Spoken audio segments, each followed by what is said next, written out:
Информациите стигнуваат до вас. Ние ќе предложиме после оваа криза во која секако ќе влеземе, да правиме еден джентлменски договор за создавање на влада, без джентлмени, нема да.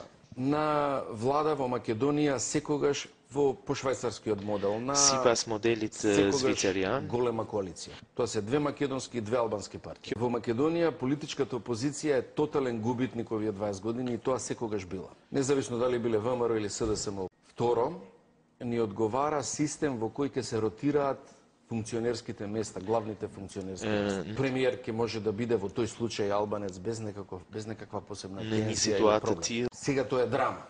Тогаш тоа би било во системот промена последна година, тие би се ротирале без голема драма. Нормално, јас сум свесен дека ќе ме обвинат дека тој систем го креираме овде во Тирана, но во секој случај добрите идеи, знам дека ќе се движиме. Учествував во креирањето на овој сегашен систем. Тоа е Уставото 91. Имам некаков впечаток дека ќе ќе учествувам и овој втор систем, втората етапа. Де Кампо што